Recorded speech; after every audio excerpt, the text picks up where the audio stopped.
بسم الله الرحمن الرحیم. په پیل کې د خبرونو سرټکي. د افغانستان او پاکستان ترمنځ د خرلاچي سرحدي لاره له 7 میاشتو وروسته پرانیستل کېدل.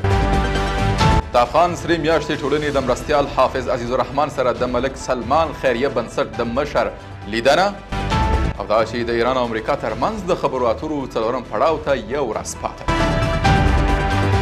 د لوی او مهربانه خدای په ثنا او ستاینې سره درنو لیدونکو سلام. د نن ورځ خبرونو ته ښه راغلاست. نن شنبه د 1404 کال د غویي شلمه نیټه ده.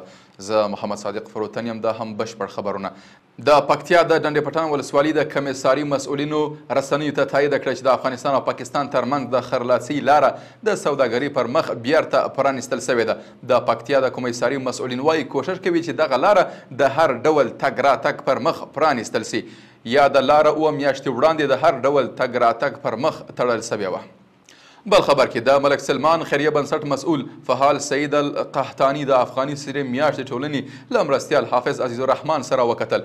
په دې کتنه کې ښاغلی القحطاني ویلي چې ملک سلمان خیریه بنسټ له افغانانو سره خپلې مرستې زیاتوي. دا په داسې حال کې ده چې د دې کومکونو په زیاتېدو به د زیات شمېر افغانانو ستونزې به تر ډیره حده حل سي. د هند د بهرنیو چارو وزارت د مرستیال ویکرام مصري په حضور کې د یوې خبري ناستې پر مهال پاکستان په تخریبي کمپاین او د ناسمو معلوماتو په خپرولو تورن سو. په دې ناستې کې د پاکستان هغه ادعاوې رد سوي چې ګواکې په خپلو بریدونو کې د هند زیربناوې ویجاړې کړي دي. تر دې وړاندې پاکستان ادعا کړې وه چې د هند پر ضد د پوځي عملیاتو د پیلولو وروسته د S-400 دفاعي سیستم او ځینې نظامي تاسیسات او سایټونه ویجاړ کړي دي.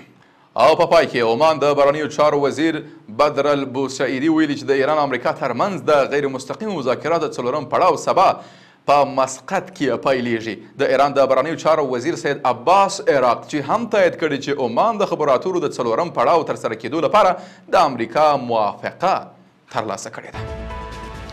قدرمنو لیدونکو له متیا مننه. تاسو کولی شئ د عروج بېلابېلې خپرونې د دې ادارې د سوشل میډیا له طریقه وګورئ. تر بیا ښه وخت او ښې چارې.